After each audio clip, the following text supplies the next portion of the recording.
Hello everyone, welcome to part 2 of crash course on sound waves. तो पिछले part में हम लोगों ने साउंड वेव का जो इक्वेशन है, प्रेशर वाला, प्रेशर वेरिएशन वाला और डिस्प्लेसमेंट वाला, उसका थ्योरी पढ़ा था और उसके ऊपर अराउंड 21 क्वेश्चंस किए थे। और तो इस पार्ट में हम लोग डॉपलर इफेक्ट, बीट और स्टैंडिंग वेव्स, ये तीनों सब टॉपिक्स का थ्योरी पढ़ेंगे और इनके ऊपर अराउंड 20 क्वेश्चंस करेंगे। ठीक है, ये लेक्चर भी अराउंड 40 to 45 मिनट्स लॉन्ग होना चाहिए।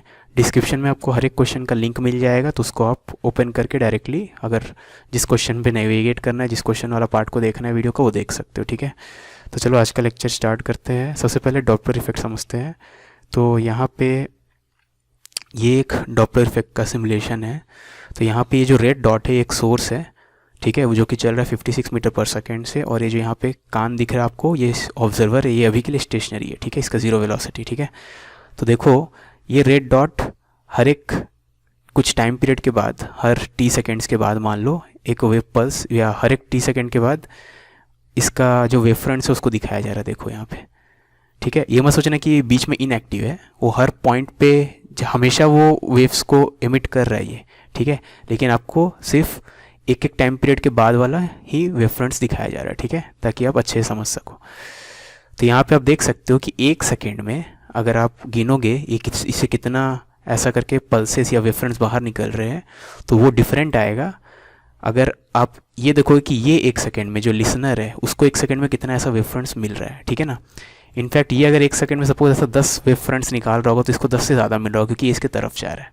ठीक है, वैसे अगर लिसनर खुद इसके तरफ जाने लगे, ठीक है, तब और ज़्यादा वो डिफरेंस आ जाएगा। ये पर सेकंड जितना ज़्यादा वेव फ्रंट्स निकाल रहा होगा, ये उससे और ज़्यादा ही एक्सपे मतलब दिखेगा इसको। ठीक है, तो यहाँ पे एक्चुअली में क्या हो रहा है कि आपका जो सोर्स है वो जितना पर सेकेंड वेव फ्रंट्स निकाल रहा है, इसको फ्रीक्वेंसी बोलते हैं, पर सेकंड जितना साइकिल्स एमिट कर रहा है, प्रोड्यूस कर रहा है, उससे ज़्यादा लिसनर को दिखाई दे रहा है, क्योंकि इनके बीच का सेपरेशन जो है चेंज हो रहा है टाइम के साथ। ठीक है, तो इसको कितना, लिसनर को कितना फ्रीक्वेंसी मिलेगा उसको हम लोग एपरेंट फ्रीक्वेंसी बोलते हैं। कितना फ्रीक्वेंसी ये परसीव करेगा, एपरेंट फ्रीक्वेंसी जितना ये रिसीव करेगा या जितना ये ऑब्जर्व करेगा। ठीक है, ये ऑब्जर्व फ्रीक्वेंसी। तो डॉपलर इफेक्ट वाला फॉर्मूला जो है, डॉपलर फार्मूला, तो डॉपलर फार्मूला क्या होता है, वो आपका एक्चुअल फ्रीक्वेंसी और एपरेंट फ्रीक्वेंसी, एपरेंट फ्रीक्वेंसी को एफ डैश से डिनोट करते हैं और एक्चुअल फ्रीक्वेंसी को एफ से डिनोट करते हैं, उसको रिलेट करता है। ठीक है, कैसे रिलेट करता है, ये सी है स्पीड ऑफ साउंड, यहाँ ऊपर में प्लस वी ओ, नीचे में माइनस वी एस। ठीक है, अब वी ओ और वी एस का मतलब समझते हैं। वी ओ क्या है, ये है वेलोसिटी ऑफ ऑब्जर्वर। ठीक है, velocity of observer with respect to medium. ठीक है, ओके। वैसे वी एस क्या है, ये है वेलोसिटी ऑफ सोर्स, यानी जो साउंड प्रोड्यूस कर रहा है विथ रिस्पेक्ट टू मीडियम। ठीक है, सी क्या है, velocity of wave, sound wave with respect to medium. ठीक है, एफ क्या है, फ्रीक्वेंसी एमिटेड, यानी एक्चुअल फ्रीक्वेंसी। ठीक है, बाय सोर्स, सोर्स ही होगा ये ऑफ कोर्स। ठीक है, और एफ डैश क्या है, फ्रीक्वेंसी रिसीव्ड या फ्रीक्वेंसी ऑब्जर्व्ड बाय ऑब्जर्वर। ठीक है, इन सबको मतलब समझ लिए हम लोग, है ना। इसमें एक चीज़ और है, वी ओ और वी एस का साइन कन्वेंशन क्या होगा, V O will be positive if O is moving towards S. ठीक है, अगर ऑब्जर्वर एस के तरफ जा रहा होगा, ठीक है, तो उनको ज्वाइन कर दो एक लाइन से। ऑब्जर्वर एस की तरफ जा रहा होगा तो वेलोसिटी पॉजिटिव लेंगे, अदरवाइज नेगेटिव लेंगे। ठीक है, ये मत सोचना कि ये पॉजिटिव एक्स के लॉन्ग जा रहा है इसलिए पॉजिटिव ले रहे, वैसा कुछ नहीं है। मतलब अगर ये उल्टा भी होता, ये सोर्स होता, या यहाँ पे उल्टा कर देते हैं, ये सोर्स है यहाँ पे, ये ऑब्जर्वर है। ठीक है, अभी भी ऑब्जर्वर अगर इसके तरफ जाएगा तब भी वी ओ क्या लेंगे, पॉजिटिव लेंगे। सपोज 5 से जा रहा है तो वी ओ क्या लेंगे, +5। ठीक है, positive if observer is moving towards source, negative otherwise, negative otherwise मतलब यानी अवे चल रहा होगा तो नेगेटिव लेंगे। ठीक है, सिमिलरली फॉर वी एस के लिए वही है। तो वी एस के लिए क्या है, वी एस को भी पॉजिटिव लेंगे if source is moving towards observer, negative otherwise. ठीक है, तो मैं 2-3 एग्जांपल दिखा देता हूँ ताकि ये चीज़ समझ में आए अलग अलग केसेस का। तो सपोज़ ये ऑब्जर्वर है, ये सोर्स है, ठीक है। ऑब्जर्वर सोर्स की तरफ जा रहा है 5 से, सोर्स ऑब्जर्वर की तरफ जा रहा है 3 से। तो वी ओ आप क्या लोगे, क्योंकि वी ऑब्जर्वर सोर्स की तरफ जा रहा है तो +5। वी एस क्या लोगे, वी सोर्स भी ऑब्जर्वर की तरफ जा रहा है तो +3, ठीक है। तो उस फॉर्मूला में C+5 और नीचे में C-3, क्योंकि फॉर्मूला में ऊपर प्लस था नीचे माइनस था, ठीक है। तो प्लस माइनस और दोनों, एक 5 है और एक 3 है, पुट कर देंगे, ठीक है। बाकी लिख देंगे एज इट इज़, है ना। तो इसको मैं रब कर रहा हूँ, इसका ज़रूरत नहीं है। तो यहाँ पे और 2-3 केस ले लेते हैं सिंपल। तो सपोज़ ये ऑब्जर्वर जो है इस तरफ जा रहा है 5 से, ठीक है, और सोर्स भी इस तरफ जा रहा है 3 से। तो यहाँ पे ऑब्जर्वर को देखें तो ऑब्जर्वर तो सोर्स से दूर भागना चाहता है तो -5 लेंगे, लेकिन सोर्स ऑब्जर्वर की तरफ जाना चाहता है तो +3 लेंगे, ठीक है। सोर्स का कितना है, वो ऑब्जर्वर की तरफ जा रहा है तो +3, ठीक है। दोनों भी नेगेटिव हो सकता है कि दोनों एक दूसरे से अवे जाए, ठीक है। ये ऑब्जर्वर है सोर्स से मान लो, तो यहाँ पे वी ओ लेंगे -5, क्योंकि वो सोर्स से दूर जाना चाहता है, वैसे सोर्स भी ऑब्जर्वर से दूर जाना चाहता है। तो वी एस भी क्या लेंगे, -3, ठीक है। और दोनों पास हो गए, दोनों दूर हो गए, ये ऐसा हो गया। और तीसरा लास्ट केस, ऑब्जर्वर और सोर्स अवे जा रहा है, ऑब्जर्वर टुवर्ड्स जा रहा है, ठीक है। ये 3 है 5 है। तो यहाँ पे ऑब्जर्वर तो पास जाना चाहता है तो +3, लेकिन सोर्स दूर जाना चाहता है तो -5, ठीक है। अब एक ही और केस बचा है कि अगर ऑब्जर्वर और सोर्स का मोशन उनके लाइन ज्वाइनिंग के अलॉन्ग ना हो, तब क्या होगा। सपोज़ खाली ये ऑब्जर्वर ऐसे जा रहा है और सोर्स ऐसे जा रहा है मान लो, ठीक है। तो हम लोग क्या करेंगे, कॉम्पोनेंट ले लेंगे, पहले ओ और एस को ऑब्जर्वर सोर्स को ज्वाइन कर देंगे लाइन से, फिर इसका कॉम्पोनेंट ले लेंगे अलॉन्ग द लाइन, ठीक है। और फिर इसको देखेंगे, इसी को हम लोग वी ओ बोलेंगे, इसको हम लोग वी एस बोलेंगे, इससे कोई मतलब नहीं है हमें, ठीक है। तो यानी इस क्वेश्चन में, मतलब इस फॉर्मूला में जो वी ओ और वी एस है वो ऑब्जर्वर और सोर्स का velocity along the line joining observer and source, ठीक है। ऑब्जर्वर सोर्स को जो लाइन ज्वाइन कर उसके अलॉन्ग का ही कॉम्पोनेंट है, ठीक है। वो हम लोग कॉम्पोनेंट वाला जो फॉर्मूला पढ़े हैं वेक्टर्स में, उससे हम लोग निकाल सकते हैं, ठीक है। वो क्वेश्चंस में ही देख लेंगे। तो डॉपलर इफेक्ट खत्म हो गया यहाँ पे, ठीक है। डॉपलर इफेक्ट हो गया। अब इसके बाद बीट और स्टैंडिंग वेव्स। तो चलो पहले स्टैंडिंग वेव का सिमुलेशन देख ले। तो स्टैंडिंग वेव का सिमुलेशन आपका ये, ठीक है। अब ये जो स्टैंडिंग वेव है, ये दोनों तरफ एंटी नोड है, एंड में यहाँ भी एंटी नोड है, यहाँ भी एंटी नोड है, और बीच में नोड है, ठीक है। तो देखो इसको बोलते हैं tube closed eight open at both ends, ठीक है ना, क्योंकि यहाँ पे देखेंगे तो मैक्सिमम एम्पलीट्यूड के साथ पार्टिकल्स वाइब्रेट कर रहे हैं। अब यहाँ वाला पार्टिकल को अगर देखो तो बहुत ज़्यादा मूव कर रहा है, और यहाँ वाला पार्टिकल एकदम मूव नहीं करेगा, जो एन के पास होगा पार्टिकल, ठीक है ना। मतलब एन के बगल वाले पार्टिकल से बहुत धीरे धीरे मूव कर रहे हैं, और एन से दूर वाला पार्टिकल जो एंटी नोड के पास है वो बहुत ज़्यादा, सबसे ज़्यादा एम्पलीट्यूड के साथ मूव कर रहा है, ठीक है। याद रखना ये लॉन्गिट्यूडनल वेव है, तो पार्टिकल्स वेव के मोशन, वेव का जो वेव, मतलब लॉन्गिट्यूडनल वेव में पार्टिकल्स परपेंडिकुलरली वाइब्रेट नहीं करते, है ना, वेव के लॉन्ग वाइब्रेट करते, ठीक है। तो ये तो आपका ये फंडामेंटल मोड है ना। तो ये फंडामेंटल मोड है। अगर आप यहाँ पे सेकेंड हार्मोनिक में जाओगे, ठीक है, तो ये सेकेंड हार्मोनिक है। फंडामेंटल से नेक्स्ट ऊपर यही पॉसिबल है, ठीक है ना। थर्ड हार्मोनिक ऐसा होगा, है ना। जितना हार्मोनिक है उतना ज़्यादा हाफ लूप्स होंगे। जैसे ये एक हाफ लूप है, पॉज करके दिखाता हूँ मैं। ये एक हाफ लूप, ये एक हाफ लूप, ये 1/4, ये 1/4 मिलके हाफ, ठीक है ना। तो half half half 3 half loops, है ना, ठीक है। अब इन केसेस में जितना भी केस अभी तक देखे, सब में दोनों एंड ओपन है, ठीक है। अब एक एंड क्लोज करके देखते हैं हम लोग, तो क्या होगा। तो लेफ्ट एंड को अगर सपोज क्लोज कर दे, तो लेफ्ट एंड क्लोज करें तो यहाँ वाले मॉलिक्यूल्स तो मूव नहीं कर सकते, तो ये फिक्स हो जाएंगे अब, ठीक है। तो अब इनको अगर, और इनका फंडामेंटल देखते हैं, minimum frequency, minimum number of cycles वाला केस देखते हैं, तो ऐसा होगा।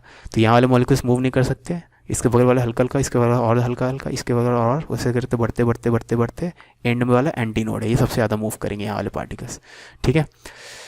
ओके, तो यहाँ पे ये नोड हो गया, एंटी नोड हो गया। अब इसमें अगर फ्रीक्वेंसी बढ़ा है, नंबर ऑफ साइकिल्स बढ़ा है, तो याद रखना ये लेफ्ट हैंड हमेशा फिक्स रहेगा, राइट हैंड मैक्सिमम मूव करना है। तो लेफ्ट हैंड को फिक्स रखते हुए और राइट हैंड को मैक्सिमम एम्पलीट्यूड के साथ मूव करवाने के लिए यही नेक्स्ट नंबर ऑफ लूप्स इतना ही बन सकता है, ठीक है ना। और ज़्यादा देखना है तो और ज़्यादा देखो, ये 4th हार्मोनिक है, 3rd हार्मोनिक ऐसा होगा, ठीक है, 5th हार्मोनिक ऐसा होगा, है ना। सब में आप देख सकते हो, सब में यही है कि ये एंड फिक्स रहेगा, क्योंकि ये अब क्लोज्ड एंड हो गया। क्लोज्ड एंड मतलब मॉलिक्यूल्स यहाँ का हिल नहीं सकता, और यहाँ का मॉलिक्यूल सबसे ज़्यादा हिल पाएगा, ठीक है, क्योंकि ओपन एंड है वो, है ना, ठीक है। और अब यहाँ पे भी देख लो यहाँ पे जैसे नोड के पास वाले पार्टिकल्स बहुत कम मूव करेंगे, एंटी नोड वाला सबसे ज़्यादा मूव करेंगे, और यहाँ नोड वाला फिर से कम करें। तो यहाँ पे अब देखना इनके बीच में ये जो रेक्टेंगुलर रीजन है यहाँ वाले मॉलिक्यूल्स को देखना क्या हो रहा होगा। देखो बीच वाले पार्टिकल सबसे ज़्यादा मूव कर रहे हो, एंड वाले बहुत कम मूव कर रहे होंगे। ठीक है, तो ये सब चीज़ हम लोग लिख सकते हैं सिंपली इस फॉर्मूले से कि स्टैंडिंग वेव जो होगा वो अगर ओपन पाइप जब भी बोला जाए आपको, ओपन ऑर्गन पाइप मतलब ओपन एट बोथ एंड्स, जब भी ओपन बोला जाए ओपन ऑर्गन पाइप मतलब समझ लेना ओपन एट बोथ एंड्स। ठीक है, और क्लोज्ड ऑर्गन पाइप बोला जाए, क्लोज्ड ऑर्गन पाइप क्या रहेगा, closed eight one and and open at other and. ठीक है, तो क्लोज मतलब ये मतलब समझ रहे दोनों तरफ क्लोज है, क्लोज मतलब एक एंड क्लोज रहेगा और ओपन मतलब दोनों ओपन रहेगा। ठीक है, तो जो क्लोज है वहाँ पे तो आपका वाइब्रेशन नहीं होगा, वहाँ पे नोड बनेगा और फिर यहाँ पे एंटी नोड बनेगा, ऐसे फिगर्स में दिखा रहा था। ठीक है, यहाँ पे दोनों तरफ थोड़ा टेढ़ा बन गया लेकिन समझ में आ रहा है आपको, दोनों तरफ एंटी नोड बनेगा, एंटी नोड एंटी नोड, यहाँ पे नोड यहाँ पे एंटी नोड। ठीक है, ये दोनों का फंडामेंटल दिखाया हूँ मैं, है ना। हायर्स के लिए क्या करेंगे, हायर के लिए नंबर ऑफ साइकिल्स बढ़ा देंगे। ठीक है, थोड़ा ख़राब ड्राइंग बन रहा है, इससे तो मैं सिमुलेशन दिखाता हूँ, है ना। और वैसे यहाँ पे भी इसको तो फिक्स रखना है।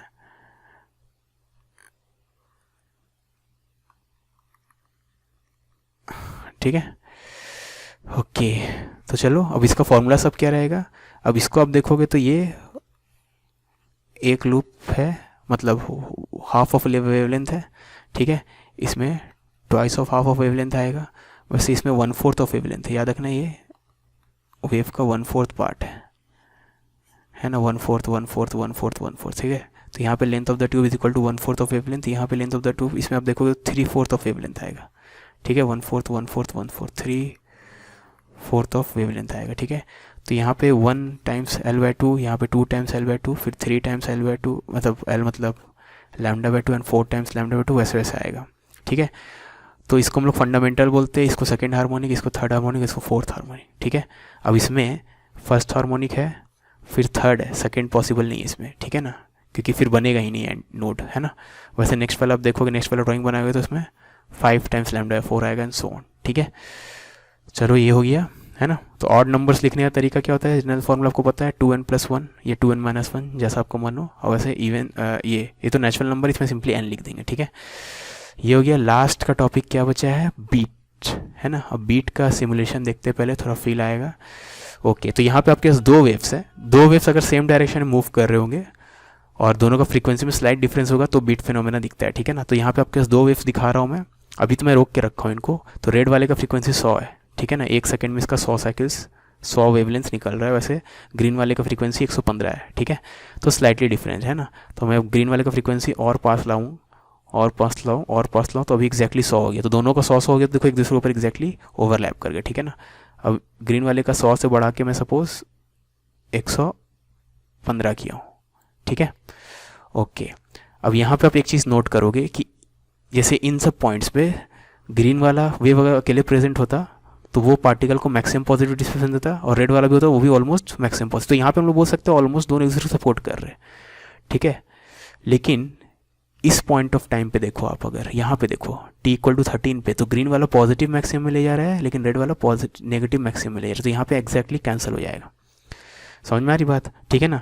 तो जब स्लाइटली डिफरेंट रहेगा तो हम लोग देख सकते हैं कहीं कहीं एक्जैक्टली सपोर्ट करेगा, जैसे यहाँ पे कहीं कहीं एक्जैक्टली कैंसिल होगा। ठीक है, अब अगर ये वेव को तो अभी रोक के रखे है, ठीक है ना, अब इनका सम दिखाता हूँ मैं। ठीक है, एक्चुअल में तो आपको इंडिविजुअल नहीं दिखेगा, आपको तो दोनों वेव्स का सुपरपोजिशन दिखेगा, सम दिखेगा। ठीक है ना, तो सम कैसा दिखेगा, देखो सम को मैं ब्लू से दिखा रहा हूँ।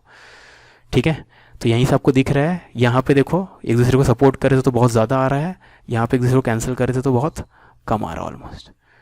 ठीक है, तो सपोर्ट है तो बहुत ज़्यादा है, कैंसिलेशन है तो बहुत कम। अब अगर मैं इनको चलाऊँ, अब मतलब अभी तब तक तो मैं रोक के रखा था, अब अगर ये सब चलना स्टार्ट हो जाए, टाइम को मैं ऑन कर दूँ, तो देखो क्या होने वाला है। अब खाली अगर अब इनका सम को देखो, ठीक है, तो मैं इंडिविजुअल वेव्स इंटरफेरिंग वेव्स को हटा दे रहा हूँ, खाली उनका रिजल्टेंट दिखा रहा हूँ। तो आपको जैसे आप x=0 पे खड़े हो, यहाँ पे खड़े हो, तो आपको दिखेगा कि इंटेंसिटी बहुत कम हो रहा है, बहुत ज़्यादा हो रहा है। जैसे अभी आप देखोगे तो इंटेंसिटी ज़ीरो है, तो आपको कुछ सुनाई नहीं देगा इस मोमेंट में, ठीक है। और कुछ देर बाद इंटेंसिटी, जैसे अब थोड़ा देर पहले इंटेंसिटी अभी यहाँ पे आप सुनोगे तो आप मैक्सिमम सुनाई देगा अभी जस्ट, ठीक है। इंटेंसिटी बहुत ज़्यादा सुनाई देगा, ठीक है ना। तो ये periodic variation in intensity due to interference of two waves, जिसका फ्रीक्वेंसी में स्लाइट डिफरेंस, उसको हम लोग, उस फिनोमेना को हम लोग बीट बोलते हैं, ठीक है। समझ में आई बात। तो बीट फ्रीक्वेंसी, ये तो समझाने के लिए पूरा था, सिर्फ सिंपल फील लाने के लिए। बीट फ्रीक्वेंसी सिंपली आपको लिखना है F1 माइनस F2, बस ये याद रखना और कुछ भी नहीं, ठीक है। बीट फ्रीक्वेंसी इतना है।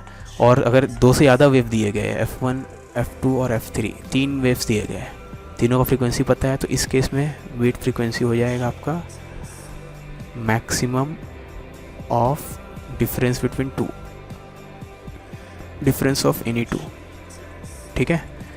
तो इन दोनों का डिफरेंस निकालो, इन दोनों का डिफरेंस निकालो, इन दोनों का डिफरेंस निकालो, यही तीन पेयर पॉसिबल है। उनमें से जो मैक्सिमम होगा उसको लेना, ठीक है। मान लो 100 है, 101 है और 103 है, तो इन दोनों का डिफरेंस 1, इन दोनों का डिफरेंस 2, इन दोनों का डिफरेंस 3, तो ये वाला डिफरेंस सबसे मैक्सिमम है, तो इसको हम लोग बीट फ्रीक्वेंसी बोलेंगे, ठीक है।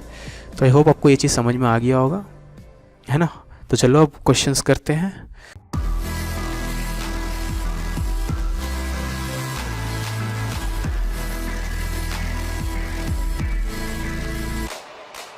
Question number 23. In an organ pipe whose one end is at x equal to 0, the pressure is expressed as this, ठीक है। तो एम्पलीट्यूड अगर आप देखो तो एम्पलीट्यूड ये standing wave, of course x वाला टर्म अलग है, t वाला टर्म अलग है। तो एम्पलीट्यूड किसको बोलता है, x वाला टर्म को एम्पलीट्यूड बोलते हैं। तो एम्पलीट्यूड कितना है, p नॉट cos 3 ऐसा, ठीक है।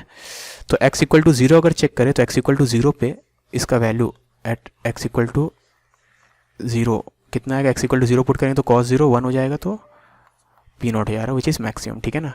तो x इक्वल टू 0 क्या है, क्योंकि वहाँ पे एम्पलीट्यूड मैक्सिमम है तो एंटी नोड है, ठीक है। और क्योंकि प्रेशर का एंटी नोड है तो यानी क्लोज्ड है, तो x equal to 0 is closed, ठीक है। और इसमें क्या क्या है, x इक्वल टू 0.5 है, x equal to 1, x equal to 2, x equal to 2/3 है। तो बाकी लोग को देखते हैं, x इक्वल टू 0.5 को अगर देखें, ठीक है, तो x इक्वल टू 0.5 यहाँ पुट करेंगे तो 3π/4 होगा। 3π/4 तो neither anti node nor node, ठीक है। cos 3π/4 कुछ नहीं होता, मतलब होता है, लेकिन हमें या तो 0 चाहिए या +-1 है ना, तभी ना नोड या एंटी नोड होगा, ठीक है। नेक्स्ट पॉसिबिलिटी है x इक्वल टू 1, तो x इक्वल टू 1 इस फॉर्मूले में पुट करें तो 3π/2, cos 3π/2 0 होता है, ठीक है। तो यहाँ पे नोड है, नोड मतलब क्या हो जाएगा, प्रेशर का नोड मतलब ओपन है ना, ओपन टू एटमॉस्फेयर में प्रेशर नोड होता है, ठीक है। याद रखना हम लोग थ्योरी में पढ़े थे, जो पढ़े थे डिस्प्लेसमेंट का टर्म्स में पढ़े थे, प्रेशर में उल्टा होता है, ठीक है। जैसे ओपन एंड में डिस्प्लेसमेंट मैक्सिमम होता है लेकिन प्रेशर का वेरिएशन 0 होता है, ठीक है, वही बोलना चाह रहा हूँ मैं।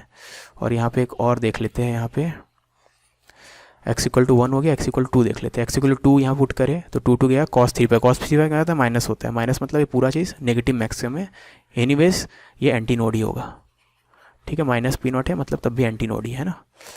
तो एंटी नोड है मतलब मैक्सिमम वाइब्रेशन, मैक्सिमम वाइब्रेशन मतलब ये एंड भी क्लोज्ड, ठीक है। तो अब देखो इन सबको देखेंगे और ये लास्ट वाला भी देख लेते हैं। 2/3 यहाँ पुट करेंगे, 2/3 पुट करें तो cos π, तो 2/3 भी आपका क्लोज्ड है ना।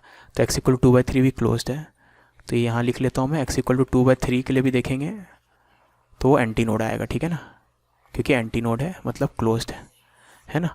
तो अब इन सब के बेसिस पे ऑप्शन सी करेक्ट है, ठीक है, क्योंकि x इक्वल टू 0 तो क्लोज था आपका, x इक्वल टू 0 तो क्लोज्ड है, तो जिसमें ओपन एट बोथ एंड है वो ऑप्शन तो हटा दो, ठीक है। अब सी में देखो क्लोज एट बोथ एंड है और लेंथ 2 है, तो सी वाले के केस में लेंथ 2, तो x इक्वल टू 2 पे देखो क्या आया था आपका, क्लोज आया था, और x इक्वल टू 0 तो ऑलरेडी x इक्वल टू 0 भी क्लोज है, तो x इक्वल टू 2 भी क्लोज, x इक्वल टू 0 भी क्लोज है, मतलब क्लोज एट बोथ एंड, मतलब ऑप्शन सी सही है, ठीक है। बाकी सब में जैसे अब डी दिखाता हूँ मैं, डी में कितना है 2/3, 2/3 पे क्या है, क्लोज आया, ठीक है। तो यहाँ भी क्लोज एट बोथ एंड होना चाहिए, लेकिन यहाँ पे ओपन एट अनदर एंड लिखा है। देखिए याद रखना x इक्वल टू 0 तो क्लोज है और x इक्वल टू 2/3 भी क्लोज है, लेकिन x इक्वल टू 2/3 और उस वाले केस में एक एंड को ओपन बोल एक एंड को क्लोज बोलो, तो ये नहीं हो सकता। सिमिलरली ये भी नहीं हो सकता, तो खाली ऑप्शन सी, ठीक है। Question number 24, if L1 and L2 are lengths of air column for the first and second resonance, when a tuning fork of frequency n is sounded on a resonance tube, then the distance of the displacement antinode from the top end of the resonance tube is, ठीक है।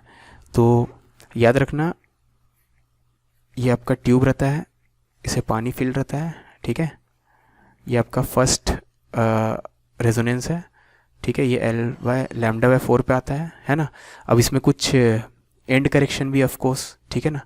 तो and correction है तो इसमें ऐसा बनने वाला है, ठीक है। यहाँ पे सपोज यहाँ तक जा रहा है, तो ये आपका लैम्डा बाय 4 है ना, ये टोटल लेंथ, ठीक है ना, ठीक है। अब इसमें लेंथ ऑफ द ट्यूब तो एल है और ये एंड करेक्शन है, मान लो ये ई है, तो अब क्या बोलोगे, L plus E equal to lambda by 4, ठीक है। समझ में आई बात, है ना, ठीक है। अब वैसे सिमिलरली सेकेंड वाले रेजोनेंस के लिए आप लिखोगे length of the tube plus and correction हमेशा सेम रहता है चाहे कितना भी मोड ऑफ वाइब्रेशन हो, ठीक है। सेकेंड के लिए क्या हो जाएगा 3 लैम्डा बाय 4, क्योंकि यहाँ पे एक एंड पे नोड बन रहा है, दूसरे एंड पे एंटी नोड बन रहा है, ठीक है ना। तो नोड और एंटी नोड वाला बनता है जब भी, तो सबसे पहला लैम्डा बाय 4 आता है, सेकेंड वाला 3 लैम्डा बाय 4, थर्ड वाला 5 lambda by 4 and so on, ठीक है। ओके, ऑफ कोर्स ये दोनों फर्स्ट एंड सेकेंड रेजोनेंस है, ठीक है। और ये रेजोनेंस वाला जो एक्सपेरिमेंट है उसमें हमेशा लैम्डा बाय 4, 3 लैम्डा बाय 4 वो सब आता है, ठीक है ना, क्योंकि एक तरफ पानी रहता है तो क्लोज एंड है ना। तो अगर इन दोनों को सबट्रैक्ट करें हम लोग तो ये कितना हो जाएगा, हम लोग को क्या चाहिए, डिस्टेंस ऑफ द, ठीक है, ई का वैल्यू चाहिए। ओके, सबट्रैक्ट मत करो, तो लैम्डा बाय 4 का वैल्यू यहाँ पुट कर देते, तो लैम्डा बाय 4 का वैल्यू L1 प्लस ई, ठीक है। तो 3e माइनस ई मतलब 2e, तो ई का वैल्यू आ गया इतना, L2 minus 3L1 divided by 2, ठीक है। अब बोलोगे सर यही पूछा था क्या, हाँ यही पूछा था। अगर आप पढ़ो distance of displacement node, displacement anti node from the top and, ठीक है ना। तो यहाँ पे अगर आप ध्यान दो, ये आपका top end of the tube है, ठीक है, और डिस्प्लेसमेंट एंटी नोड यहाँ पे था, तो उससे ये लेंथ पूछा था जिसको हम लोग ई बोल रहे हैं, ठीक है ना। ट्यूब का टॉप एंड और यहाँ पे एंटी नोड बन रहा है, एंटी नोड यहाँ बन रहा है, तो इनके बीच का सेपरेशन कितना है, ई, यही पूछा था आपसे क्वेश्चन में, ठीक है। और ये हम लोग तब से बोल रहे हैं L1, तो L1 plus E is equal to lambda by 4, ठीक है। यही किया हूँ मैं, सेकेंड केस में यही चीज़ 3 लैम्डा बाय 4 हो जाएगा, L2 plus E equal to 3 lambda 4, ठीक है। ये था क्वेश्चन नंबर 24। देखते हैं क्वेश्चन नंबर 25 में, siren placed on A railway station at railway station is emitting sound of frequency 5. A passenger sitting in a moving train A records a frequency 5.5 when the train approaches the siren, ठीक है। तो ये source of sound है ना, जो कि siren है, ठीक है। ये रेस्ट पे है अकॉर्डिंग टू द क्वेश्चन, और ट्रेन ए जब इसको अप्रोच कर रहा है तब ट्रेन ए में बैठा हुआ पैसेंजर को कितना फ्रीक्वेंसी सुनाई दे रहा है, ये तो फ्रीक्वेंसी एमिट कर रहा है 5, ठीक है। इसको कितना सुनाई दे रहा है 5.5, लेकिन ये इसके तरफ जा रहा है वी ए से, है ना। तो ये वाला केस के लिए देखिए तो एपरेंट फ्रीक्वेंसी है 5.5, कितना सुनाई दे रहा है ऑब्जर्वर को 5.5, इसी को ऑब्जर्वर बोलते हैं, ठीक है। एक्चुअल फ्रीक्वेंसी कितना है 5 into speed of sound c plus velocity of observer, तो ऑब्जर्वर तो सोर्स को अप्रोच कर रहा है तो प्लस लेंगे, plus v A divide by c minus velocity of source which is 0, source क्योंकि रेस्ट पे, ठीक है। तो यहाँ से आप देखोगे तो 1.1 is equal to 1 plus v a by c, ठीक है। सेकेंड केस में फिर से दूसरे ट्रेन से जब रिटर्न जर्नी कर रहा है वो, तब दूसरे ट्रेन पे का वेलोसिटी जो है वो वी है, ठीक है। और जब दूसरा ट्रेन से सेम सायरन को अप्रोच कर रहा है तब इसको कितना मिल रहा है 6 किलोहर्ट्ज़ का मिल रहा है, ठीक है। तो सेकेंड केस में अपरेंट फ्रीक्वेंसी हो जाएगा 6, रियल फ्रीक्वेंसी अभी भी 5 है, speed of sound plus velocity of observer which is, क्योंकि ऑब्जर्वर इसको अप्रोच कर रहा है तो plus 6 minus velocity of source, अभी भी सोर्स रेस्ट पे है, ठीक है। तो यहाँ से 1.2 is equal to 1 plus 6 by c. तो आपसे पूछा है वी बाय वी ए, ठीक है। तो यहाँ से वी ए का वैल्यू हम लोग निकालेंगे, कितना आएगा 0.1 सी, और यहाँ से ये क्या हो गया, ये 6 क्यों लिखा मैं, why have I written 6 here, ये 6 क्यों लिखा मैं, तो वी ये 6 क्यों लिखा मैं, ये बी लिखना था मेरे को, वी बी, हाँ बस वी लिखना था, ठीक है। 6 नहीं होगा, ये वी होगा, ठीक है। मैं प्लस 6 क्यों बोल रहा था, वी होगा, ठीक है ना, आप भी कंफ्यूज हो गए, वी होगा, है ना। तो यहाँ से वी का वैल्यू कितना आ रहा है 0.2 सी, तो आपसे पूछा है वी बाय वी ए मतलब 0.2 सी डिवाइडेड बाय 0.1 सी, ठीक है। तो ये क्या हो जाएगा 2:1, option B. A student is experimenting with resonance tube apparatus in physics lab to find the speed of sound at room temperature. He got resonating lengths of air columns as 17 centimetre and 1 centimetre. ठीक है, याद रखना आप कभी भी एक experiment किए हो तो जो लेंस मिलते हैं हमें वो कंसेक्यूटिव मिलते हैं. ठीक है, इस लेंथ में मिला होगा, फिर हम लोग वाटर कॉलम को बढ़ाते जाएंगे, वाटर कॉलम का लेंथ को डिक्रीज करते जाएंगे, एयर कॉलम को लेंथ को बढ़ाते जाएंगे, फिर नेक्स्ट इसमें मिलेगा. तो मतलब ये दोनों कंसेक्यूटिव होंगे. ठीक है, दे मस्ट बी कंसेक्यूटिव. ठीक है, using tuning fork of frequency इतना. तो find the speed of sound at room temperature and other वाला पार्ट बाद में करते हैं. तो पहले 17 सेंटीमीटर और 15 सेंटीमीटर दो कंसेक्यूटिव रेजोनेंस लेंथ है ना. अब याद रखना रेजोनेंस के लिए जो लेंथ मिलता है वो λ/4 का ऑड मल्टीपल होता है. ठीक है, तो लेंथ जब 17 सेंटीमीटर है वो भी λ/4 का कोई ऑड मल्टीपल है ना, और लेंथ जब 51 सेंटीमीटर है वो भी λ/4 का कोई ऑड है. और क्योंकि दोनों कंसेक्यूटिव है तो ये नेक्स्ट ऑड नंबर ही होना चाहिए. ठीक है, तो λ/4 कट गया, तो odd number divided by next odd number is 1/3. 17 और 51 क्या होता है 1/3. ठीक है, this implies that odd number must be 1. ठीक है, दो कंसेक्यूटिव ऑड नंबर जिनका रेशियो 1/3 और 1 और 3 ही है और कोई नहीं है. ठीक है, जैसे दो ऑड नंबर में दिखा रहा हूँ जिनका रेशियो 1:3 जैसे 11 और 33, लेकिन कंसेक्यूटिव नहीं है. 11 के साथ कंसेक्यूटिव कौन कौन है 9 और 13 है, वैसे 33 के साथ 31 और 35 है. ठीक है, तो ये दोनों कंसेक्यूटिव ऑड नंबर्स नहीं है, ऑल्दो इसका रेशियो 1/3 है. ठीक है, तो आपको consecutive odd number odd and the next odd उनका रेशियो 1/3 चाहिए. ठीक है, तो एक ही पॉसिबिलिटी ऑड नंबर क्या है 1 है ना. मतलब ये फंडामेंटल फ्रीक्वेंसी होगा, ये नेक्स्ट मोड होगा, है ना. ठीक है, तो आपको बोल दिया फ्रीक्वेंसी 512 तो स्पीड ऑफ साउंड बताना है. ठीक है, तो आपको पता चल गया कि ये जो है ऑड का वैल्यू कितना है 1 है ना. तो ऑड का वैल्यू 1 मिल गया है, तो लेंथ 17 सेंटीमीटर को मीटर में कन्वर्ट करो λ/4 × 1. ठीक है, दूसरे वाले फॉर्मूला में पुट कर सकते थे, फ़र्क नहीं होगा, सेम ही रिजल्ट आएगा. तो लैम्डा कितना आ गया 0.68. तो आपसे पूछा speed of sound frequency into lambda. Frequency है 512 इंटू लैम्डा करेंगे, रिजल्ट आ जाएगा. ठीक है, इन दोनों में से कोई एक आ जाएगा, है ना, क्योंकि वही दोनों ऑप्शन है. बाकी सेकंड पार्ट जो बोला गया था, जो साइड वाटर रिजर्वायर है उसको अपवर्ड मूव किया, डाउनवर्ड मूव किया. ठीक है ना, तो ये रेजोनेंस एक्सपेरिमेंट में जो ट्यूब हो जिसमें वाटर है, ये ट्यूब को कनेक्ट किया जाता है, मतलब पाइप को कनेक्ट किया जाता है यहाँ पे एक रिजर्वायर से. ठीक है, ड्राइंग बहुत ख़राब है, ये रिजर्वायर है ना, ये पूरा पानी ऐसा रहता है. ठीक है, और ऐसा सेटअप रहता है कि रिजर्वायर को नीचे करने से वाटर लेवल भी नीचे आता है. ठीक है, तो पहले आपका वाटर लेवल ऐसा था कि आपका एयर कॉलम का लेंथ λ/4 था, और नेक्स्ट इंस्टेंस में वाटर लेवल ऐसा था कि आपका एयर कॉलम का लेंथ 3 λ/4 था. तो ऑफकोर्स वाटर का लेवल डिक्रीज़ हुआ, मतलब रिजर्वायर को नीचे लाया गया होगा. ठीक है, तो रिजर्वायर को नीचे लाना पड़ेगा, है ना, डाउनवर्ड होना चाहिए. ठीक है ना, तो यानी इन दोनों में से कोई भी करेक्ट हो सकता है. इनको कैलकुलेट करके देख लेना, प्रॉब्ली ये आना चाहिए. ठीक है, मुझे लग रहा है, फील आ रहा है 68/100. हाँ ठीक है, चेक कर लेना आपका मन.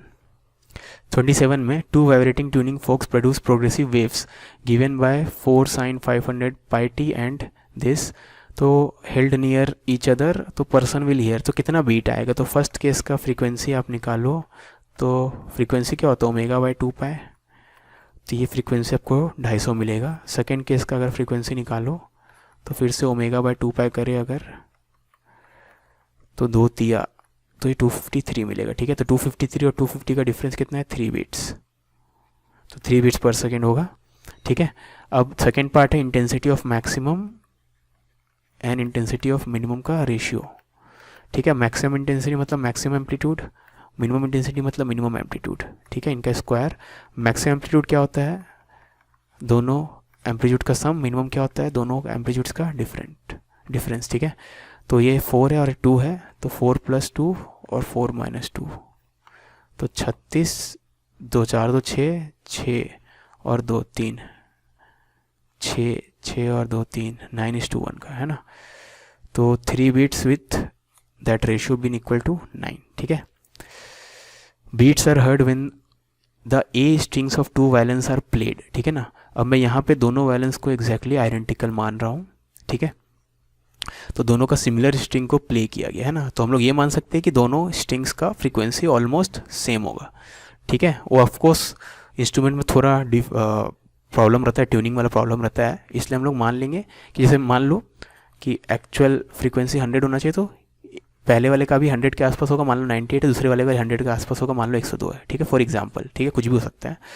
The beat frequency decreases as the tension in the A string of violin 1 is slowly increase. ठीक है, आपको पता है कि टेंशन बढ़ाने से फ्रीक्वेंसी बढ़ेगा। ठीक है, तो tension in A is increase which implies frequency of A is increase. ठीक है ना, बीट फ्रीक्वेंसी होता है frequency of A minus frequency of B का मॉडुलस, इसलिए कोई पहले लिखो कोई बाद में फर्क नहीं पड़ता है ना। अब फ्रीक्वेंसी ऑफ ए को जब इंक्रीज करेंगे तो ये चीज़ डिक्रीज हो रहा है अकॉर्डिंग टू द क्वेश्चन, तो बीट फ्रीक्वेंसी डिक्रीज हो रहा है अगर ए का फ्रीक्वेंसी बढ़ा रहे हैं। ठीक है ना, तो बीट फ्रीक्वेंसी डिक्रीज हो रहा है, this implies frequency of A is less than frequency of B. ठीक है, इनिशियली लेस होगा तभी तो डिक्रीज होगा। मतलब मैं आपको एग्जांपल देता हूँ, जैसे फॉर एग्जांपल यही वाला एग्जांपल लेते हैं, एफ ए मान लो 98 है और 102 है। ठीक है, दोनों 100 के आसपास है, मान लो एक्चुअल फ्रीक्वेंसी 100 होना चाहिए, लेकिन थोड़ा तो आउट ऑफ ट्यून रहता ही है इंस्ट्रूमेंट्स, तो ये 98 से बढ़ा है, इसको टेंशन बढ़ा है, तो आपका फ्रीक्वेंसी 98 से 99 हुआ। ठीक है ना, तो यहाँ पे बीट कितना था, यहाँ पे बीट था 4, यहाँ पे बीट कितना हो जाएगा, 3 हो जाएगा। इसमें टेंशन में कोई फ़र्क नहीं ला रहा है, और बढ़ाएंगे तो कितना हो जाएगा, बीट यहाँ पे 2 हो जाएगा, सो ऑन। ठीक है ना, तो यानी ये तो पक्की बात है कि frequency of A is less than frequency of B. ठीक है ना, तो fundamental frequency of A is less than, अब याद रखना ऑफकोर्स दोनों को सेम मोड में वाइब्रेट कर रहे होंगे, तभी बीट्स का फिनोमिना आप देख सकते हो। ठीक है ना, क्योंकि बीट में आपका फ्रीक्वेंसी में स्लाइट डिफरेंस होना चाहिए। ठीक है ना, अब ये नहीं कि भले फंडामेंटल दोनों का 100 है, लेकिन एक को आप 100 पे वाइब्रेट करो, दूसरे को 100 का कोई मल्टीपल, सपोज 400। ठीक है, तो इसमें आपको बीट फिनोमिना नहीं दिखाई देगा। समझ में आ रही बात मैं क्या बोल रहा हूँ। ठीक है ना, या इसके थोड़ा आसपास भी कोई नंबर ले लो, क्योंकि ऑफकोर्स इंस्ट्रूमेंट में थोड़ा प्रॉब्लम रहेगा, हमेशा परफेक्टली ट्यून ना रहो, तो 400 के आसपास सपोज 398 ले लिया। ठीक है ना, तो इसमें कोई बीट फ्रीक्वेंसी का मतलब नहीं, तो हम लोग ये मान सकते हैं यहाँ पे, क्योंकि दोनों सिमिलर वायलेंस है और दोनों का सिमिलर स्ट्रिंग, ए स्ट्रिंग, एक ट्यून का नाम होगा प्रॉब्ली, मुझे भी नहीं पता। ठीक है, लेकिन ऑफकोर्स ऐसा क्वेश्चन नहीं दिया जाएगा एग्जाम में, लेकिन ये क्वेश्चन देख के हम लोग समझ रहे कॉन्सेप्ट, है ना। एक्चुअल एग्जाम में तो आपका म्यूज़िक का नॉलेज नहीं चेक किया जाएगा, फिजिक्स का चेक किया जाएगा। ठीक है ना, तो इसमें थोड़ा पता होना चाहिए ए स्ट्रिंग, मतलब दोनों का एज स्ट्रिंग के एग्जैक्टली सिमिलर, तो मैं वो सब अज्यूम कर रहा हूँ यहाँ पे। ठीक है ना, अदरवाइज क्वेश्चन को मतलब नहीं रहेगा।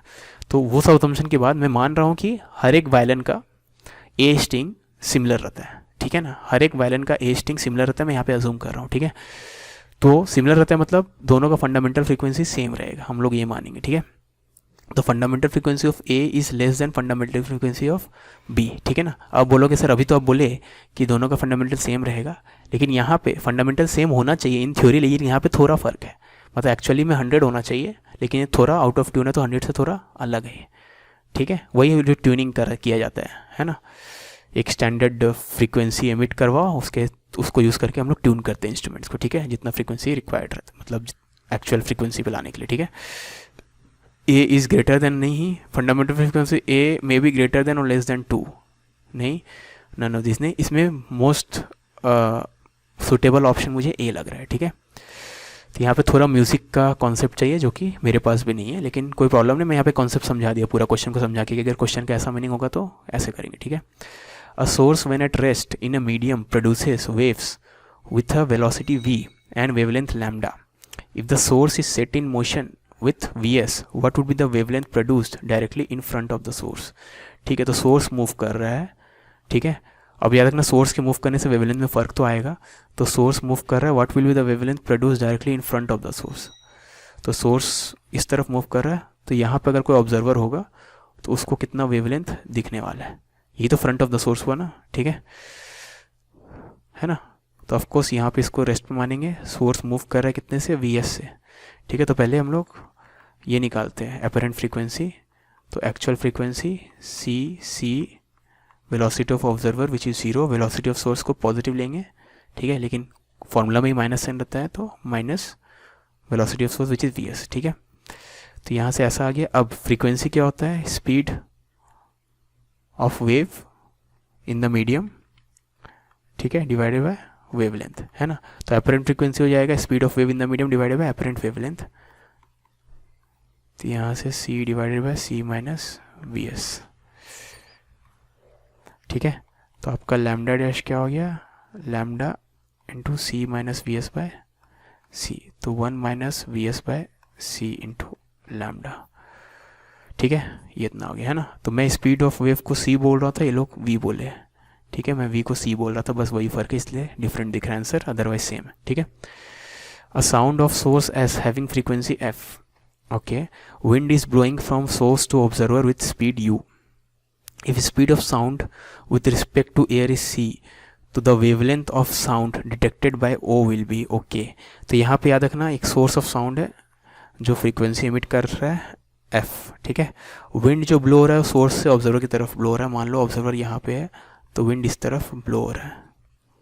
ठीक है, विथ स्पीड u, है ना, विंड u से जा रहा है। If speed of sound with respect to medium is c, यानी with respect to air speed of sound c है, तो the wavelength of sound detected by o। ठीक है ना, o कितना वेवलेंथ ऑफ साउंड डिटेक्ट करेगा। ठीक है, ओके, अब यहाँ पे ध्यान देना कि विंड भी मूव हो रहा है। ठीक है ना, तो हम लोग सबसे पहले देखेंगे कि wavelength detected by o will be equal to speed of sound with respect to o, ठीक है, divided by frequency observed by o। ठीक है, अब speed of sound with respect to o, ठीक है ना, अब speed of sound with respect to o निकालने के लिए हम लोग क्या करेंगे, थोड़ा रिलेटिव का कॉन्सेप्ट लगाते हैं। Speed of sound with respect to o will be equal to speed of sound with respect to air, और एयर के रिस्पेक्ट में साउंड का स्पीड कितना है 100, plus speed of air with respect to o, और air का speed with respect to o कितना है u। ठीक है ना, एयर के रिस्पेक्ट में साउंड c से आगे जा रहा है और ऑब्जर्वर के रिस्पेक्ट में एयर u से आगे जा रहा है, दोनों सेम डायरेक्शन में है। तो sound with respect to observer कितने से आगे जा रहा होगा, c प्लस u। ठीक है, आप ऐसे सोचो ना, विंड रुका हुआ था, जैसे पिछले क्वेश्चन में विंड नहीं था, तो साउंड वेव c से आगे जा रहा था, ऑब्जर्वर को दिखेगा c से आगे जा रहा है। ठीक है, लेकिन साउंड वेव c से आगे जा रहा है जब एयर रुका हुआ है, लेकिन अब एयर खुद u से चल रहा है आगे तो ऐड हो जाएगा। जैसे ट्रेन के ऊपर आप खुद चलोगे तो ऐड हो जाएगा। ठीक है, वैसा ही है, तो c प्लस u दिखेगा। फ्रिक्वेंसी ऑब्जर्व बाय ऑब्जर्वर वो तो सेम दिखेगा, ये तो f ही दिखने वाला है। ठीक है, क्योंकि यहाँ पे there is no relative motion. Frequency observe by observer will be equal to original frequency since no relative motion between o and f, between o and s, sorry. ठीक है, there is no relative motion between o and s, है ना। ठीक है, दोनों ही rest पे है यहाँ पे, तो जितना फ्रीक्वेंसी एमिट करेगा, जितना साइकिल्स पर सेकंड एमिट करेगा, उतना ही साइकिल्स पर सेकंड ये रिसीव भी करेगा। ठीक है, ओके, तो इसका आंसर क्या होना चाहिए, c plus u by f, question number 30 का। ठीक है, मूविंग ऑन, नेक्स्ट क्वेश्चन आपका हो जाएगा 31। अ train moving towards a hill with speed 72 sounds a whistle of frequency 500। तो एक ट्रेन है, यानी सोर्स ऑफ साउंड है जो कि 72 किलोमीटर पर आवर, मतलब 20 मीटर पर सेकेंड से चल रहा है टुवर्ड्स अ क्लिफ। ठीक है, ये क्लिफ है मान लो। ठीक है, और ये कितना फ्रीक्वेंसी एमिट कर रहा है, 500 हर्ट्ज का फ्रीक्वेंसी एमिट कर रहा है। ठीक है, एक सेकेंड फ़ोन बज रहा है। तो ट्रेन का वेलोसिटी 20 था टुवर्ड्स द क्लिफ, और ट्रेन एमिट कर रहा था 500 हर्ट्ज का फ्रीक्वेंसी, ये sound wave. A wind is blowing from the hill at a speed of 36 kilometre per hour. From the hill मतलब इस तरफ, ठीक है ना, तो विंड इस तरफ बह रहा है, 36 मतलब 5/18 मतलब 10 मीटर पर सेकेंड से। ठीक है, तो if the speed of sound in air is 340, the frequency heard by man on the hill, यानी frequency heard by man on the hill मतलब यही ऑब्जर्वर है। ठीक है, ये रेस्ट पे याद रखना है ना। लेकिन यहाँ पे मीडियम खुद मूव हो रहा है, विंड क्या है, मीडियम है, क्योंकि विंड एयर के कारण ब्लो हो रहा है ना, और एयर ही तो मीडियम आपका। ठीक है ना, तो हम लोग जो डॉपलर का फॉर्मूला पढ़े उसमें मीडियम रेस्ट पे रहता है। ठीक है ना, तो मीडियम को रेस्ट पे रखने के लिए क्या करेंगे, तो इसको अगर 0 करना होगा तो इसमें 10 या इसमें बैठ जाएंगे, अगर हम लोग विंड में बैठ जाएंगे तो ये 0 हो जाएगा। ठीक है, तो ये सब जो चीज़ मैं लिखा हूँ ये विथ रिस्पेक्ट टू ग्राउंड है ना। अब मैं विथ रिस्पेक्ट टू मीडियम लिख रहा हूँ, विथ रिस्पेक्ट टू मीडियम। ठीक है, विथ रिस्पेक्ट टू मीडियम देखेंगे तो विंड तो स्टेशनरी हो गया, इसमें बैठ के देखेंगे तो सोर्स कितने से मूव करते हुए दिखेगा, तब सोर्स दिखेगा मुझे 30 से मूव करते हुए, क्योंकि ये 10 से जा रहा है, ये 20 से जा रहा है, तो इसमें बैठ जाएंगे तो 30 से आएगा, ठीक है। और इसमें बैठ जाएंगे, ये रुका हुआ है तो इसमें बैठ जाएंगे तो ये उस तरफ आते रहेगा 10 से, ठीक है। और ऑब्जर्वर आपका उस तरफ 10 से आते हुए दिखेगा, ठीक है। अब मीडियम रेस्ट पे आ गया, बस अब मीडियम को रेस्ट में लाने के बाद ही आप VO VS वो सब लिखना, ठीक है। तो वेलोसिटी ऑफ ऑब्जर्वर कितना है, वो तो अवे जा रहा है तो -10, वेलोसिटी ऑफ सोर्स कितना है, वो टुवर्ड्स जा रहा है ऑब्जर्वर तो +30, ठीक है। फॉर्मूला पुट करते हैं, ओरिजिनल फ्रीक्वेंसी कितना था 500 into speed of sound in the medium which is 340, ऊपर में प्लस VO मतलब -10 और नीचे में -VS मतलब, ठीक है। तो हो जाएगा 500 इंटू 330 डिवाइडेड बाय 331, ठीक है। ओके 33/31 इंटू 500, तो 33/31 इंटू 500, 33/31 इंटू 500, ठीक है। 532 आंसर आना चाहिए आपका, 532.5 वाला एक ऑप्शन है, ऑप्शन ए करेक्ट, ठीक है। A source is moving with constant speed 20 towards a stationary observer due east of source, ठीक है। तो ये सोर्स है, ये ऑब्जर्वर है जो कि सोर्स के ईस्ट में है ना, इसलिए मैं इस तरफ ड्रॉ किया हूँ, ठीक है ना। तो सोर्स जो है 20 से मूव कर रहा है टुवर्ड्स दिस ऑब्जर्वर, तो सोर्स मूव कर रहा है 20 से, ठीक है। ये रेस्ट पे है ना। Wind is blowing at the speed of 20 metre per second due किस डायरेक्शन में, 60 डिग्री नॉर्थ ऑफ ईस्ट, ठीक है। तो ये ईस्ट है, ईस्ट से 60 डिग्री नॉर्थ के तरफ, ठीक है। तो ये ऑब्जर्व सोर्स का वेलोसिटी नहीं, मैं जस्ट ड्रॉ किया हूँ, है ना। ये विंड है, और विंड कितने से मूव हो रहा है 20 मीटर पर सेकेंड, ठीक है। ओके है ना। The source is generating a frequency of 500 hertz, तो फिर से ये 500 हर्ट्स प्रोड्यूस कर रहा है, then frequency registered by observer will be, ठीक है। तो ऑब्जर्वर याद रखना रेस्ट पे है यहाँ पे, है ना।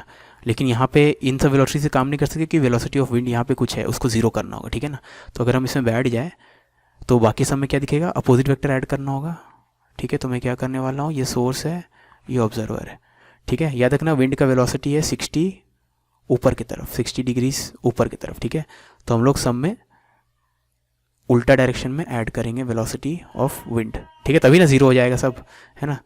तो विंड को अगर या विंड में बैठ के देखेंगे तो ये कितना दिखेगा, 20 में ऐड हो जाएगा, ये तो है ही 20 इसके पास, और एक 20 इस तरफ भी आ जाएगा 60 डिग्री पे, ठीक है। इसका अपोजिट ऐसा है ना, इसका अपोजिट अगर मैं ड्रॉ करूँ तो ये अपोजिट हुआ, ये 20 का अपोजिट, ये 20 60 डिग्री पे, ठीक है। ओके अब विंड में बैठेंगे तो इसमें भी तो चलेगा, इसका ओरिजिनल 0 था, इसमें खाली वही वाला आ जाएगा विंड का कितना आएगा 20, कितने एंगल पे 60 डिग्री पे, ठीक है यहाँ तक, है ना। तो line joining source and observer तो ये है, तो इसके अलॉन्ग हमें वेलोसिटी कॉम्पोनेंट देखना पड़ता है, ठीक है। तो इसका तो ऑलरेडी उतना ही है, इसको खाली कॉम्पोनेंट में तोड़ लेते हैं, तो इसको कॉम्पोनेंट 20 cos 60 कितना हो जाएगा 10 हो जाएगा, वर्टिकल से मतलब ही नहीं हमें, ठीक है, वो तो परपेंडिकुलर है ना। वैसे इसका तोड़ेंगे तो ये भी 10 आ जाएगा, है ना। तो अल्टीमेटली ये विथ रिस्पेक्ट टू मीडियम या विंड, ठीक है ना।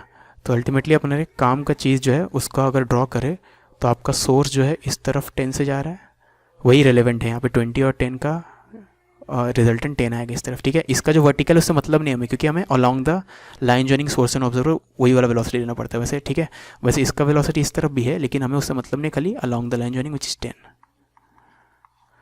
ठीक है। तो वेलोसिटी ऑफ सोर्स भी +10 लेंगे, वेलोसिटी ऑफ ऑब्जर्वर भी +10 लेंगे, क्योंकि दोनों 10 और दोनों एक दूसरे की तरफ जाने जा रहे हैं, ठीक है ना।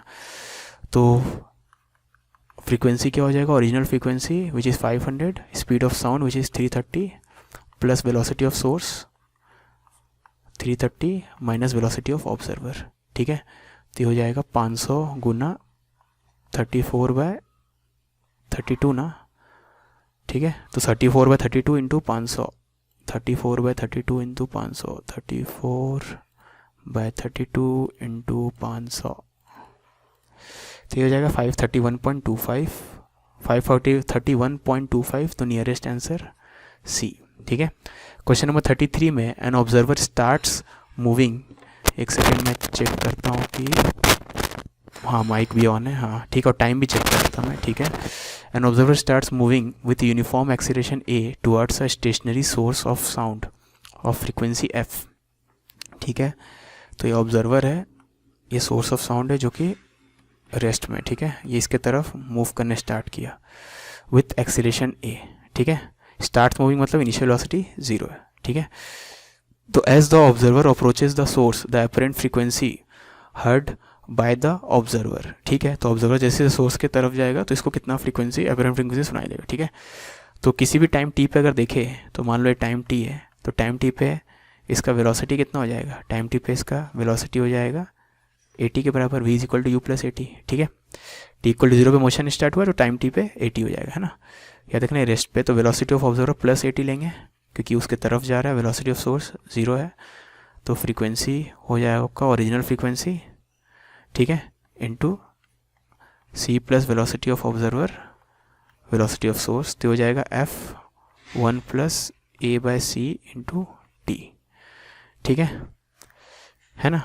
तो ये हो जाएगा f plus f a by c t, ठीक है ना। तो एफ डैश इस फॉर्म का आ रहा है।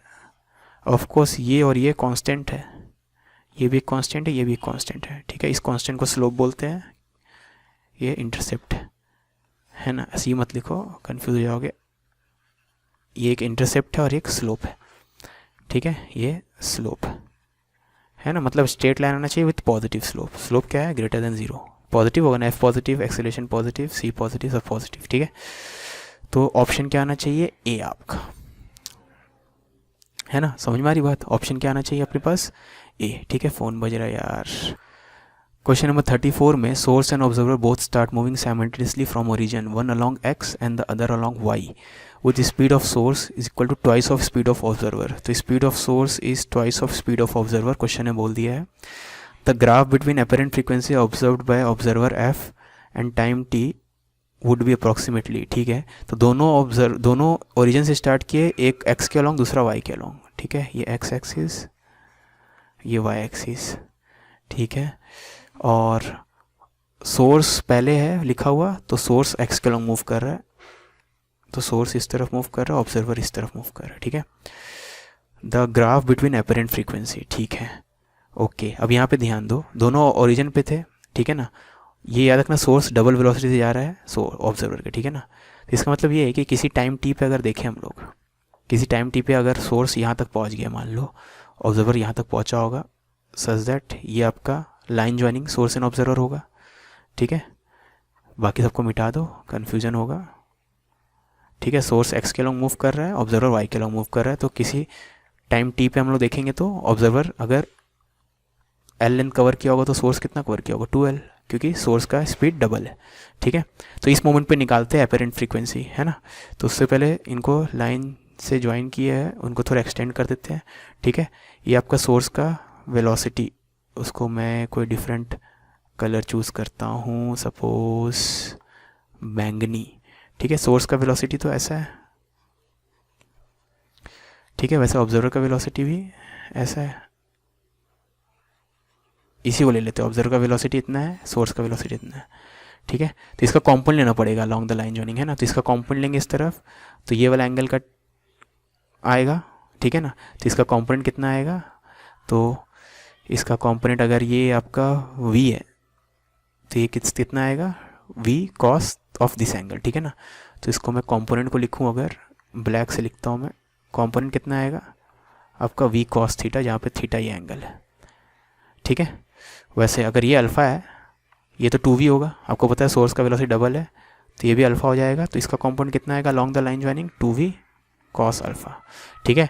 तो यहाँ पे थोड़ा हॉच पॉच हो गया। अल्टीमेटली ये बोलना चाह रहा हूँ मैं, ये जो सोर्स और ऑब्जर्वर है, ऑब्जर्वर और सोर्स, ठीक है ना, इनका velocity along the line joining source and observer, एक का है आपका v cos थीटा और दूसरे का है 2v cos अल्फ़ा, ठीक है। दोनों एक दूसरे से अवे जा रहे हैं, तो वेलोसिटी ऑफ ऑब्जर्वर भी माइनस में लेंगे और वेलोसिटी ऑफ सोर्स भी माइनस में लेंगे, ठीक है। अब cos थीटा और cos अल्फ़ा लिखते हैं। थीटा क्या हो जाएगा, cos थीटा हो जाएगा, ये हो जाएगा √5L, है ना, ये L है, ये √2L है, तो ये √5L हो जाएगा, ठीक है ना। cos थीटा कितना हो जाएगा, 1/√5,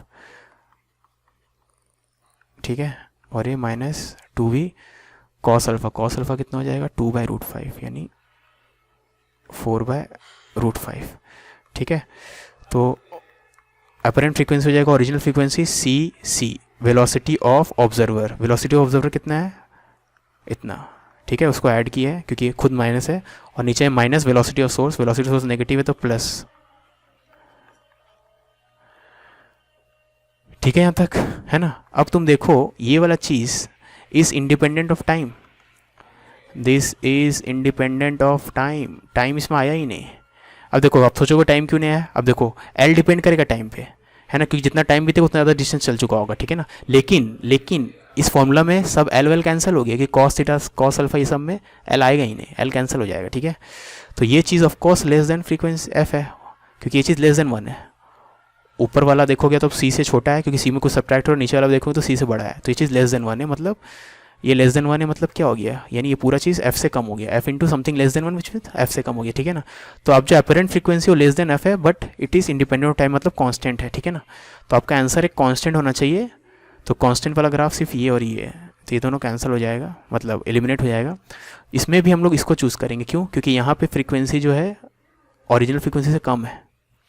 ठीक है, यहाँ पे फ्रीक्वेंसी जो है अपरेंट फ्रीक्वेंसी ओरिजिनल से ज़्यादा है, यहाँ पे कम है। ठीक है, तो ऑप्शन बी सेलेक्ट करेंगे। ठीक है, okay. In experiment of resonance 2 for determination of speed of sound the intensity of sound at resonance will decrease. तो इंटेंसिटी डिक्रीज कब होगा, अगर वाटर को रिप्लेस कर दे, मर्करी से वाटर को रिप्लेस कर दे ऑयल से, क्रॉस सेक्शन एरिया को अगर इंक्रीज़ करेंगे, क्योंकि इंटेंसिटी इन्वर्सली मतलब एक सेंस में एरिया के इन्वर्स होता है ना। ठीक है ना, आप एरिया बढ़ाओगे तो इंटेंसिटी क्या होता है, energy incident per unit time per unit area. ठीक है ना, तो आप अगर एरिया बढ़ाओगे तो आपका एनर्जी बाय एरिया क्या होगा, इंटेंसिटी में एनर्जी या पावर पर यूनिट एरिया होता है। ठीक है, तो अगर आप एरिया को बढ़ाओगे तो इंटेंसिटी क्या होगा, डिक्रीज होगा, यानी ऑप्शन सी होना चाहिए। ठीक है, a source of sound of frequency 592 hertz starts moving towards a listener situated at 904 metre, starts moving. ठीक है, विथ यूनिफॉर्म एक्सीलरेशन ऑफ 2। ठीक है, तो ये सोर्स है, ये ऑब्जर्वर है, इनके बीच का सेपरेशन है 904 मीटर। ठीक है, ये इसके तरफ मूव करने स्टार्ट किया, मतलब t = 0 पे दोनों रेस्ट पे है, लेकिन ये इसका एक्सेलरेशन है इस तरफ। ठीक है, एक्सेलरेशन कितने का है, 2 का है ना।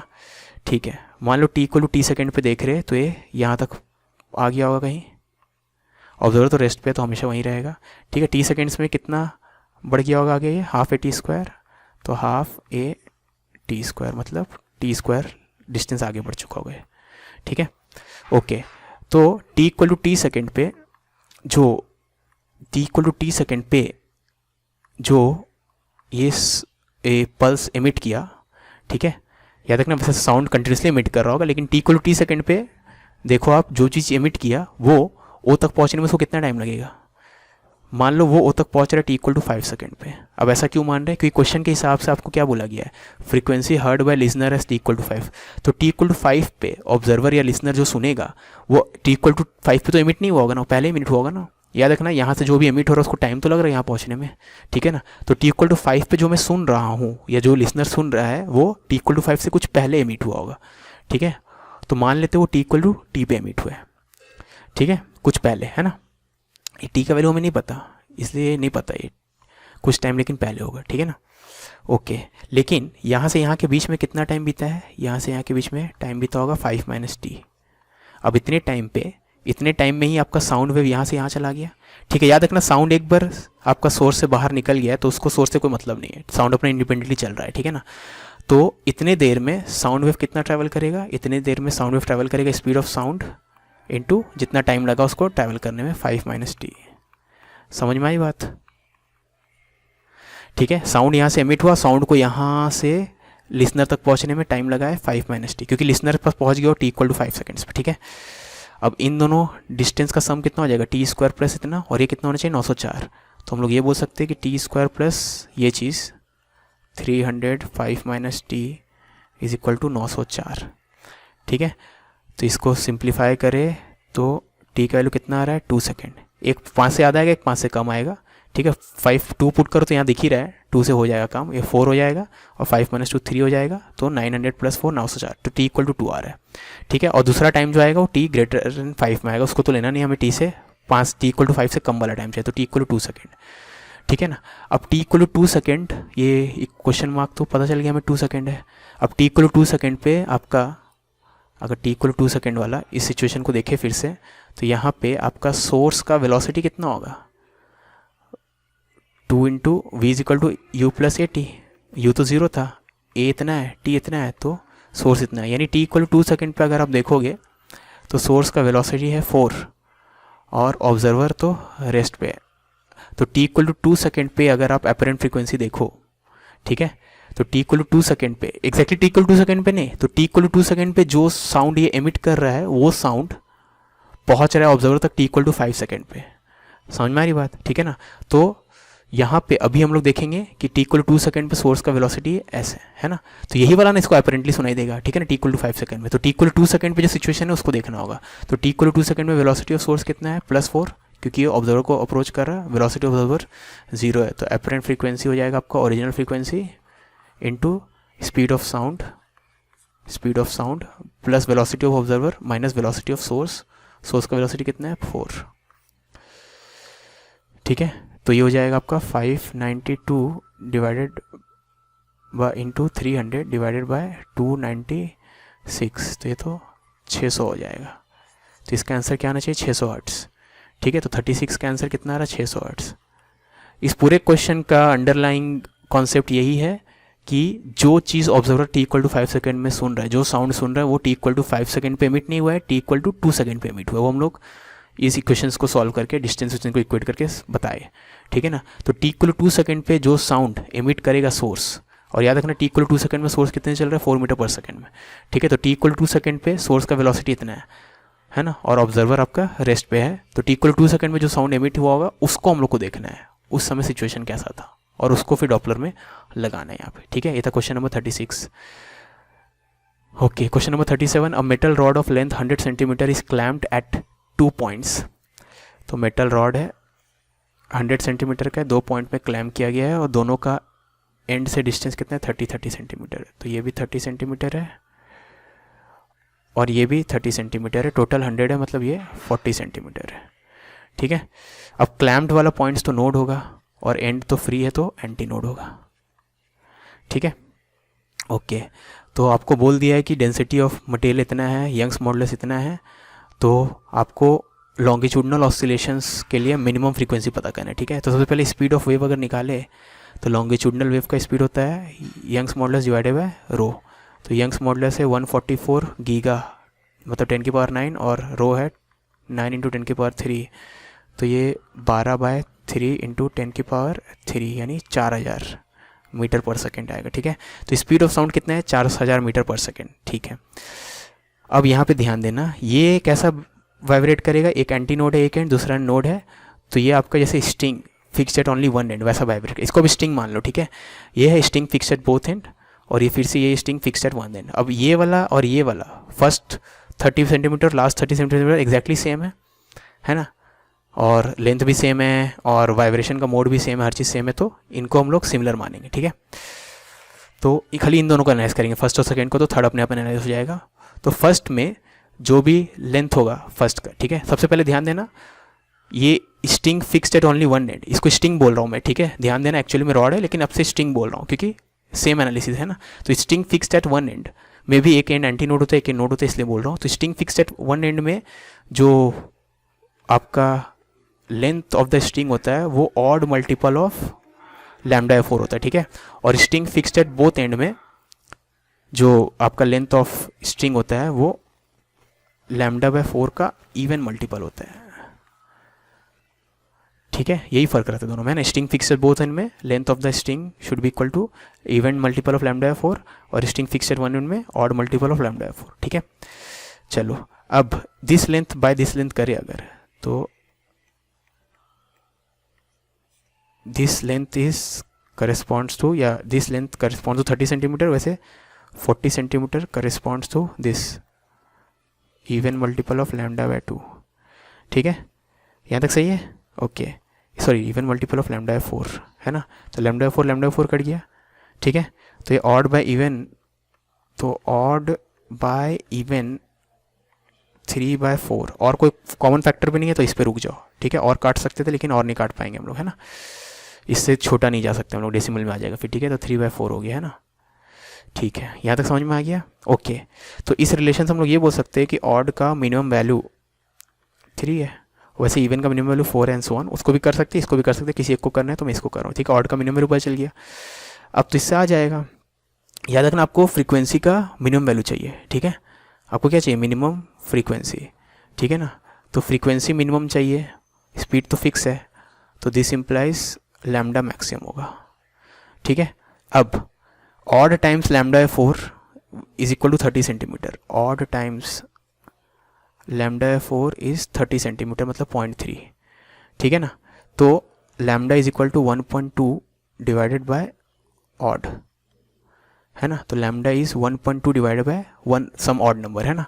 अब लैम्डा मैक्सिमम कब होगा, जब ऑड नंबर मिनिमम हो, और ऑड नंबर का मिनिमम वैल्यू कितना है, 3 है, ठीक है। तो लैम्डा का मैक्सिमम वैल्यू कब होगा, जब ऑड नंबर मिनिमम हो, ऑड का मिनिमम वैल्यू कितना है, 3 है, ठीक है। तो ये 0.4 हो जाएगा। तो लैम्डा मैक्स इज़ 0.4, तो लैम्डा मैक्स अगर 0.4 है तो आपका स्पीड ऑफ फ्रीक्वेंसी कितना हो जाएगा, तो फ्रीक्वेंसी होता है आपका स्पीड डिवाइडेड बाय लैम्डा, है ना।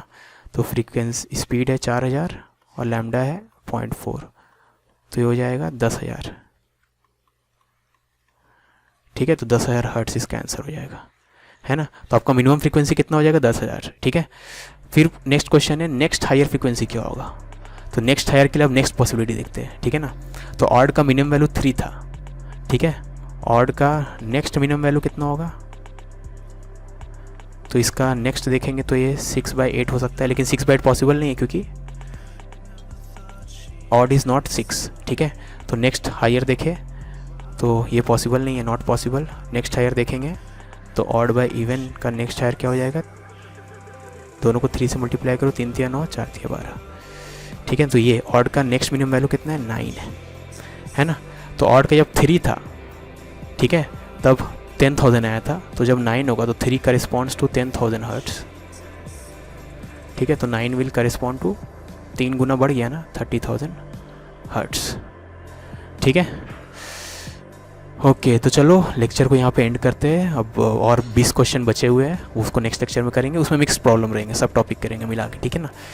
तो मिलते हैं नेक्स्ट लेक्चर में, अंटिल देन बाय।